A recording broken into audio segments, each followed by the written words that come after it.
তাহলে গণকের কাছে যাইবেন? বিভিন্ন ওই যে মাজারের হুজুর বসে থাকে দেখবেন, হুজুর আবার গায়েবের খবর কইতে পারে। নাউজুবিল্লাহ তো কইলেন না, আরে কথা কন না, গায়েবের খবর কেউ জানে? বিভিন্ন পীরের কাছে গিয়া দৌড়ান, আহা আল্লাহর কাছে আসেন না। অনেকে এইরকমও বলে, পীরের নামে কসম করে বলতেছি, আল্লাহর নামে কসম করে বললেও অনেক সময় মিছা কথা কই, কিন্তু পীরের নামে কসম করলে মিছা কথা কই না। ঈমান আছে? বলেন আছে? যেই উম্মতের জন্য নবী এত কাঁদলেন, সেই উম্মত এমন উম্মত হলো গণকের কাছে গিয়া হাত দেখান, তান্ত্রিকের কাছে গিয়া বিভিন্ন কালো জাদু করে। এই কালো জাদু হচ্ছে দাজ্জালের হাতিয়ার। জোরে কোন কার হাতিয়ার? আর আস্তে কোন কার হাতিয়ার? নবীজি বলছে সমস্ত নবী দাজ্জাল সম্পর্কে তোমাদেরকে সতর্ক করেছে।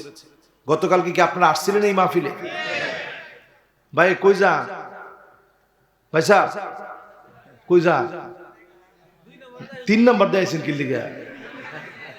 1 নাম্বার আমরা বুঝি, 2 নাম্বারও বুঝি, 3 নাম্বার তোমার উল্টা বুঝে। বিড়ি সিগারেট খাওয়ার কোনো সুযোগ কিন্তু মাহফিল থেকে নাই। আছে? আর জোরে কোন আছে? বাস লিল্লাহি তাকবীর। নবীজি সাল্লাল্লাহু আলাইহি সাল্লাম বলছেন সমস্ত নবী দাজ্জালের কথা বলছে। সাআকুলু লাকা, এখন আল্লাহর হাবিব বলেন এমন কথা তোমাদেরকে বলবো লাম ইয়াকুলহু আহাদ, তার ব্যাপারে এমন কথা আর কোন নবী বলে নাই। অন্য কোন নবী দাজ্জালের ব্যাপারে সতর্ক করেছে, এই কথা বলে নাই যেই কথা আমি নবী এখন বলবো। জোরে কোন আল্লাহু আকবার। আমি তো দাজ্জালের পথে দৌড়ে যাইতেছেন এখন। কালকে দাজ্জালের ব্যাপারে শুনছেন ওয়াজ? ও কালকে কয় না, তাহলে আজকে কই কি কর? প্রত্যেকদিন যদি কমন হয়ে যায় তাহলে সর্বনাশ না। ওয়াজ আইলাম 60 দিনের, হুজুরে একই ওয়াজ করলো। দাজ্জাল সম্পর্কে কইতাম না একটু একটু কই। সুবহানাল্লাহ। হুজুরে দেখছেন এলাকার লোক এমন ভালো মানুষের বুঝায় শুনে যা করণ লাগে করতে পারে, মাশাআল্লাহ। কয় হুজুর দাজ্জাল সম্পর্কে ওয়াজটা আপনি ভালো, আপনি একটু কোন ভালো করে, তাহলে শুনবেন। এইটা শুনতে যুবকদের বড় প্রয়োজন, কারণ যুবকরা থাকা লাগবে। দাজ্জালের হাতের ভিতরে এক্সট্রা একটা শয়তানি পাওয়ার থাকবে। রাসূল বলতেছে সাআকুলু লাক, এমন কথা এখন তোমাদেরকে বলবো আর কেউ বলে নাই। সেই কথা হচ্ছে এই, দাজ্জাল হবে আওয়ার, ওয়া ইন্না রাব্বি লাইসা বিআওয়ার। দাজ্জাল হবে কানা, আমার আল্লাহ কানা না। যিনি জালেমের জুলুম সব সময় দেখে, মাজলুমদের পক্ষে বিজয় দেন, তিনি কে? আল্লাহ। এজন্য দাজ্জালের চক্রান্ত সব দুনিয়ার ভিতরে চলতেছে। বর্তমান ইহুদিরা সবচেয়ে বেশি এই বছর ক্ষিপ্র হয়ে গেছে, ক্ষিপ্ত হয়ে গেছে। রহস্য অনেকে জানেন না, আজকের মাহফিলে শুনে। রহস্যটা কি? ৭৬টা বছর ধরে তারা মুসলমানদেরকে মারতেছে। এমন কোন দিন যায় নাই, গড় হিসাব করলে দেখা যায় প্রতিদিন ২.৫ থেকে ৩ জন করে মুসলমান, প্রতিদিন প্রায় গড়ে ৩ জন করে মুসলমান তারা শহীদ করে দিছে ৭৬টা বছর ধরে। কত বছর ধরে? এই অল্প কিছুদিনের হিস্ট্রি এখন নিউজে আসতেছে, আপনারা দেখতেছেন।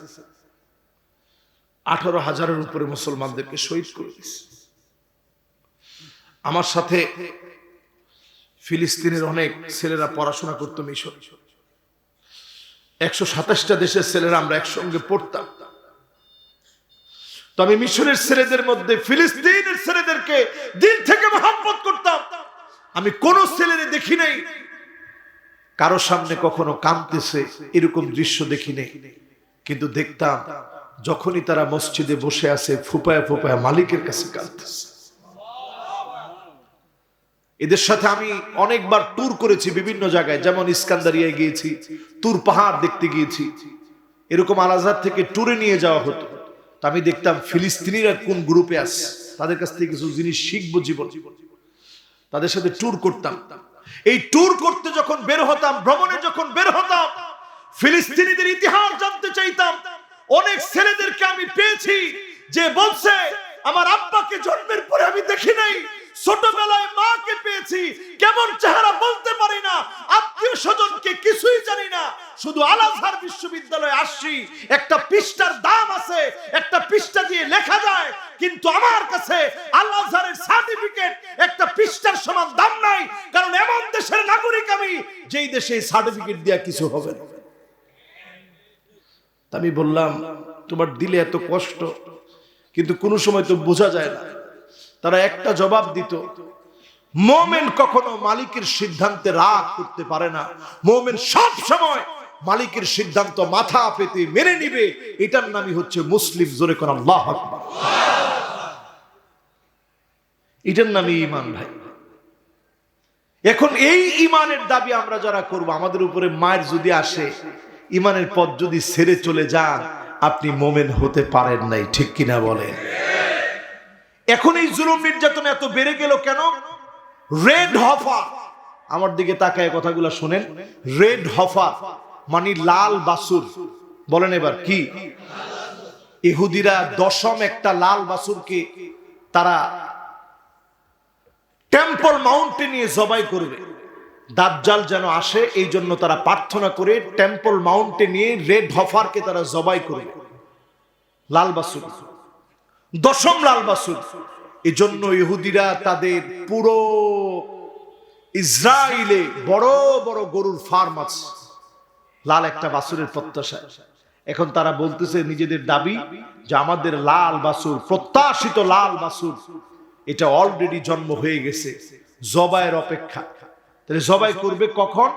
ঠিক যখন আমার আপনার বাইতুল মুকাদ্দাসের জায়গায় তারা একটা থার্ড টেম্পল, তাদের উপাসনালয়, তাদের ইবাদত বন্দেগীর জায়গা আমাদের বাইতুল মুকাদ্দাসের জায়গায় তারা বানাবে, হাইকাল সুলাইমানি নামে। নাউজুবিল্লাহ কইবেন না? এবার চিন্তা করেন, যে মুসলমানটা নামাজ পড়ে না, রোজা রাখে না, পর্দা করে না, কিছু মানে না, সেও যদি শুনে আমার বাইতুল মুকাদ্দাসের ইট ইহুদিরা উল্টায় ফেলেছে, কসম আল্লাহর, তোমার পেপসি, তোমার ক্যান কিনলে, তোমার 7 আপ, তোমার একোফিনা সবগুলা ফেলে দিবে ডাস্টবিনের ভিতরে, বাথরুমের ভিতরে নিক্ষেপ করবে, টাকা দিয়ে কিনে ফেলে দিবে, কুকুরকে খাওয়াবে, তারপরও মুসলমান তার গলা দিয়ে নামাবে না, ঠিক কিনা বলে? যদি মুসলমান হয়ে থাকেন, এখনই তো তারা আমাদের দেশে অফারের পরে অফার দিচ্ছে। কারণ কি? মুসলমান বয়কট শুরু করেছে। আজ সতর্ক হন। প্রত্যেক মসজিদের ইমামদেরকে বলবো, আপনারা জুমার খুতবায় সতর্ক করে দিন, নিজের পকেটের টাকা দিয়ে তাদের পণ্যগুলোকে আইডেন্টিফাই করিয়ে জাতির সামনে পরিচিত করে দেন, যাতে করে আমার দেশ মুসলমানদের দেশ, এদেশ থেকে চূড়ান্তভাবে তাদেরকে বয়কট করা যায়, ঠিক কিনা বলে? আমার জাতি ইহুদিরা ওই রেড হফা লাল বাছুরটাকে জবাই করবে মাউন্ট টেম্পলের উপরে, যখন আমার বাইতুল মুকাদ্দাস ধ্বংস হবে। আল্লাহর নবী 16 কিংবা 17 মাস যেই দিকে ফিরে নামাজ পড়লেন, সেই বাইতুল মুকাদ্দাস তারা ধ্বংস করবে। তারা এত বলদ না, তারা ধাক্কা দিয়ে বাইতুল মুকাদ্দাস ধ্বংস করে ফেলবে না। রসুলের দেহ চুরি করার জন্য যেভাবে সুড়ঙ্গ করছিল, এইভাবে তারা সুড়ঙ্গ তৈরি করে তারা চাচ্ছে সুড়ঙ্গ বানায়া বাইতুল মুকাদ্দাস পর্যন্ত পৌঁছে বাইতুল মুকাদ্দাস ধ্বংস করবে। এখন তারা টের পেয়েছে, হামাস এটা টের পেয়ে গেছে, সুড়ঙ্গ তৈরিতে হামাস তাদের চাইতে এক্সপার্ট হয়ে গেছে। কাজী এই প্রক্রিয়ায় আমরা যদি দেরি করতে থাকি, 80 বছরের বেশি এই পৃথিবীতে কোন ইহুদি রাষ্ট্র স্টে করতে পারে নাই, আমরাও স্টে করতে পারবো না। এখনই হামাসের হাত ভেঙে দিতে হবে। এই জন্য তারা হামাসের বিরুদ্ধে দাঁড়িয়েছে।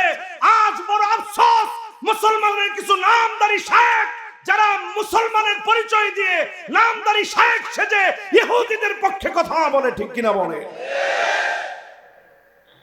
মুসলমান তারা এখন চিন্তা করছে, তাহলে এখন চেষ্টা আর চিন্তা একটু মিল করতে হবে, সিস্টেম পাল্টাতে হবে।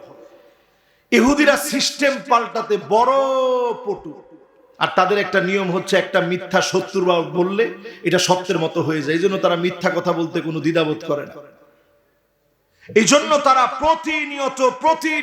প্রতিনিয়ত তারা চেষ্টা চালিয়ে যাচ্ছে কি করে নতুন একটা বিপদ এই পৃথিবীর মধ্যে ঘটানো যায়। তারা চাচ্ছে ঠিক যেখানে বাইতুল মুকাদ্দাস তার নিচে টেকটনিক প্লেট সরিয়ে দিয়ে একটা কম্পন সৃষ্টি করে, কৃত্রিম একটা ভূমিকম্প সৃষ্টি করে বাইতুল মুকাদ্দাসকে দশায় দিয়া ওই জায়গায় তারা থার্ড টেম্পল বানায়া তাদের মাউন্ট টেম্পলের উপরে ওই রেড হফারকে তারা জবাই করবে। এরপরই তারা মনে করতেছে তাদের প্রতীক্ষিত সেই মাসিহুদ দাজ্জাল তাদের সাহায্যকারী আসবে। কিন্তু আসলে দাজ্জাল ঠিকই আসবে, মুসলমানের সাথে বিজয় অর্জন করতে পারবে না। এই পৃথিবী 40টা বছর আবার খেলাফত আসবে, এমন কোন ঘর থাকবে না যেই ঘরের ভিতরে কালেমার পতাকা উড়বে না, পতপত করে উড়বে, কোন জালেম আটকায় দিতে পারবে না, পারবে না, পারবে না। লিল্লাহি তাকবীর, লিল্লাহি তাকবীর, আল্লাহু আকবার, আপনারা শত্রুরা, লিল্লাহি তাকবীর। এই জন্য আমাদের দেশের সার্বিক যে বিপর্যয়, যে জুলুম নির্যাতন আমরা দেখছি, এগুলো সব বলে দিচ্ছে আগামী দিনের উত্থান, মুসলমানদের উত্থান অপেক্ষা করছে। ঠিক কিনা বলেন? আমি কি আপনাদেরকে বুঝাইতে পারতেছি ভাই? এরপরে আমার ভাইরা, দুর্দিন তো শেষ হয় নাই। 12টা বছর সিরিয়া মার খেয়েছে, পিঠ দেওয়ালে ঠেকে গেছে মুসলমানদের। ইয়ামেন জ্বলতেছে, সোমালিয়ায় ক্ষুধার যন্ত্রণায় মুসলমান কথা বলতে পারে না, সুদানের এক অংশে মুসলমানরা মাজলুম, বার্মায় মুসলমান মাজলুম। আফ্রিকার এমন অনেক দেশ আছে যে দেশগুলোর নাম জানেন না, গোপনে গোপনে মুসলমানদেরকে মারতেছে, যেগুলোর কোনো ভিডিও পর্যন্ত আমাদের কাছে নেই। যখনই এই থার্ড টেম্পল তারা তৈরি করতে যাবে, বাইতুল মুকাদ্দাসকে যখনই তারা নড়বড় করে চেষ্টা করবে, সারা দুনিয়ার ভিতরে একটা মালহামা, একটা যুদ্ধ শুরু হয়ে যাবে। ওই যুদ্ধটার নাম হবে তৃতীয় বিশ্বযুদ্ধ। ওই তৃতীয় বিশ্বযুদ্ধের প্রারম্ভকালে মুসলমানদের অবস্থা যেমন হবে, শেষে মুসলমানরা বিজয়ী হয়ে যাবে। জোরে কোন আল্লাহু আকবার। এই শেষাংশে এসে ইমাম মাহদী আলাইহিস সালাম নেতৃত্ব দিবে, ফিলিস্তিন বিজয়ী হবে ইনশাআল্লাহ। জোরে সোরে পড়েন, জোরে সোরে পড়েন ইনশাআল্লাহ। তাহলে বিজয়ী তারা না আমরা? দুনিয়ায় বিজয়ী তারা না আমরা? আখিরাতে বিজয়ী তারা না আমরা?